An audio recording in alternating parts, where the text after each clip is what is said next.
Reawakening the magnificent Château de Purnon has taught us patience.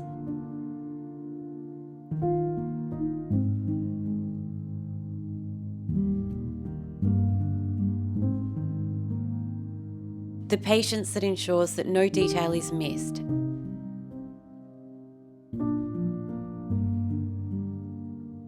And that every element of this incredible domain is respected and honoured.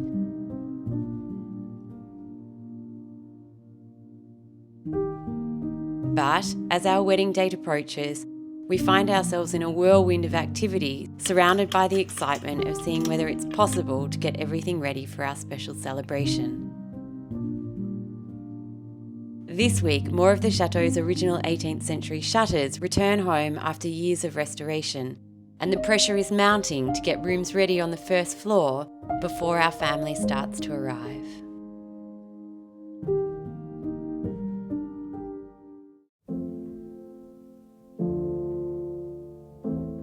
It's taken years to restore the 136 sets of original 18th century shutters.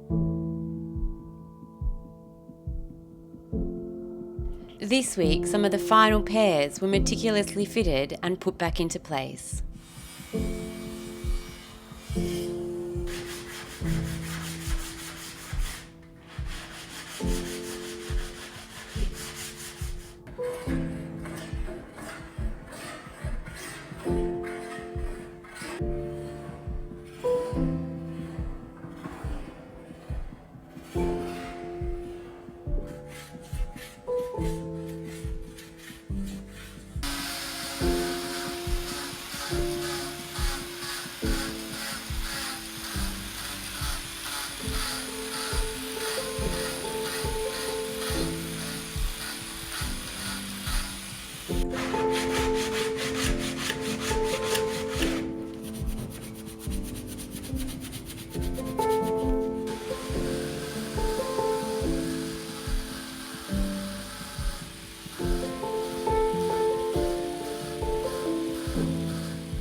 On the chateau's first floor are her principal bedrooms, all with 2 adjoining smaller rooms, in most cases a dressing room and a maid's room. Under the guidance of our heritage architect, one of our challenges has been to ensure that we retain the original 18th century floor plan, while making these small spaces work for the modern era. They provide us with opportunities to create ensuite bathrooms and, as in the 18th century, elegant dressing rooms.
So this is the ensuite and toilet washroom for your mum for the wedding. Yep. It's been a little bit challenging because we have had the electrician and the plumber in this week, as you know, so we've sort of been working around each other, which meant that I couldn't get the scaffolding in.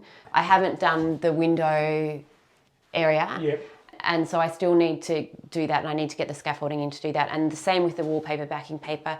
I've done, except for this panel here, I've done all the walls up to where I could reach without the scaffolding. So I need to then get the scaffolding in, finish the top, and then also just to do the ceiling, all before we can hang the wallpaper. Fair enough, okay. This was a terribly manky and dirty space when we found it. Yeah. And it's starting to get a little bit of light into it. It's starting to look a lot cleaner. It already does, doesn't it? And really we're going to have this great surface to work on with the wallpaper because of all the work that you've already done. And I thought I might hang the wallpaper with Dad when he arrives next week. Yeah, that's really nice. But it's super complicated because I've had the laser level on the walls, and in some places the walls are out like 5-10 centimetres. You can actually look up and you can just see they're not straight. Yeah. And so it is a hard space to work in. You know, they're not big rooms, but they are really beautiful rooms, and they're really an important part of the bones of the original chateau. These were the rooms that would have been used as dressing rooms, and some of them for servants' quarters and stuff like that, and for servants' sleeping quarters. And so it's beautiful that we've been able to retain these spaces, even if they're going to have a more contemporary use.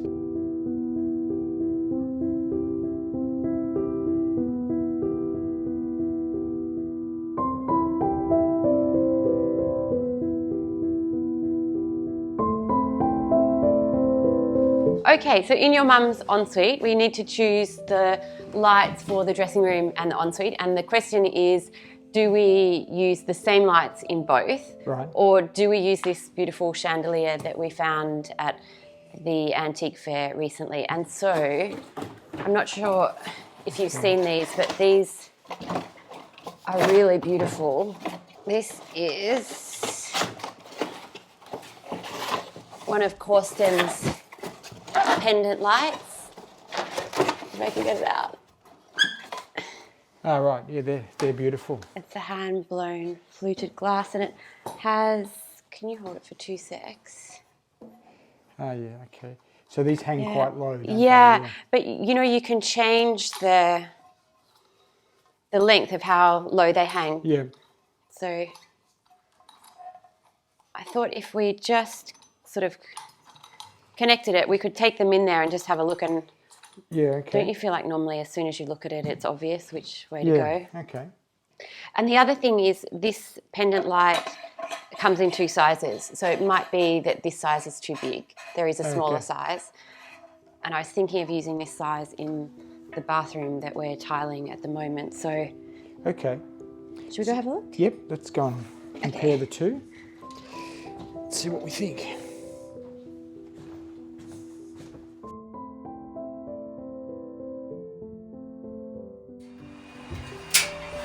So I guess the question with this one is it too sort of overpowering for the room? It's very pretty, it's very elegant. So the problem with this would be there's no pair. Okay, but I don't think it matters because the two you don't expect necessarily that they'll be the same light in 2 rooms that are fundamentally different rooms. Okay. But they are closely aligned with each other, so let's have a look at the Corston one.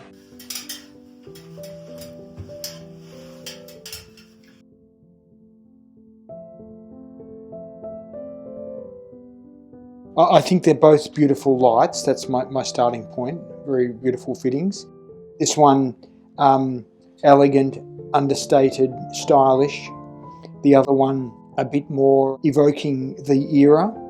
If it's important to you that the lights in the 2 rooms really complement each other, if that's an important consideration, then I think that's very much in favour of the Corston light. So I thought that size might be too big, but I don't think it is at all. Seeing it in the space, you think it's good? Because these spaces are so tiny, but so I thought it would need a much smaller one, but I actually think that big size is good. Yeah, I think you're right about that. This ceiling is very high, and so when the light drops down, it sits in the middle of what's actually a much bigger space than you realise it is.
For nearly 2 years, we've been working on creating a sitting room and library on the chateau's first floor. When we arrived, the room had 2 large empire beds in it. It had previously been used as a school for homeschooling the Marquis's children. But originally, this room belonged to Purnon's future heir, Edouard Achard Delay. The lead paint on the ceiling was removed, the original plaster repaired and painted. We cleaned and repaired the 18th century burlap wallpaper panels. We returned the wood panelling around the room to its original 18th century colour palette, and hung the chateau's namesake paper from the Purnon Papers collection.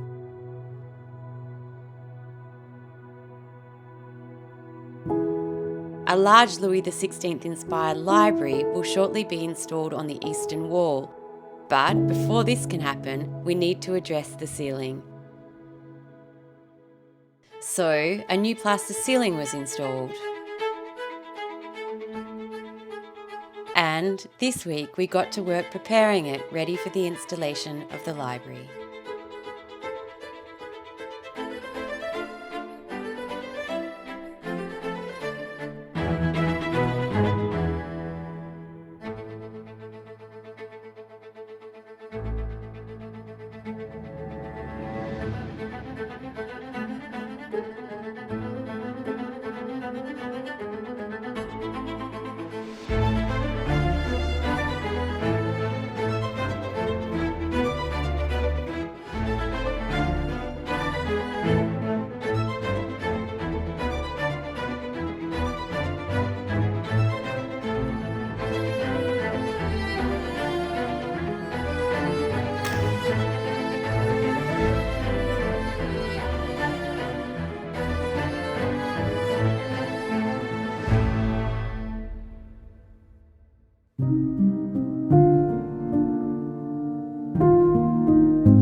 As you can see, the Chateau Park is really starting to spring back into life, and it's incredibly green.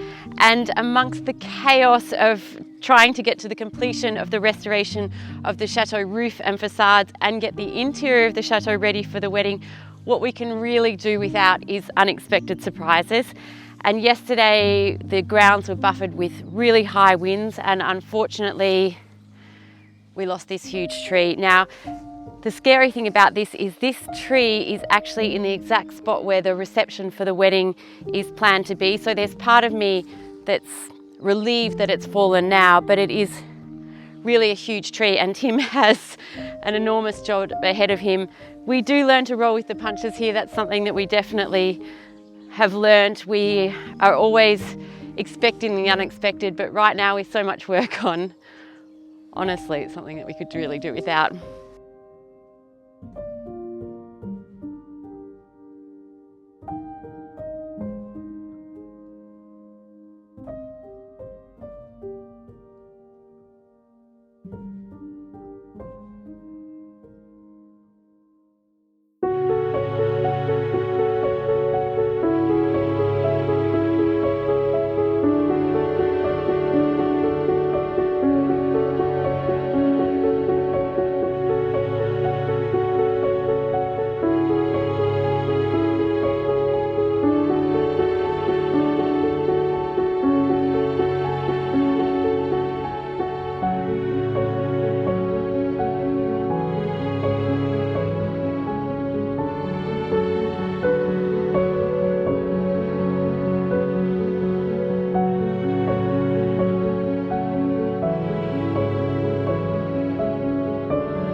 would like to follow the restoration of Château de Purnon more closely, we post frequent updates on Instagram. We post an exclusive weekly video for our YouTube and Patreon members, where this week Tim takes us on a journey of the reawakening of an incredible discovery made in Purnon's dry moat. Otherwise, just hit the subscribe button, turn on your notifications, and we'll keep you updated here.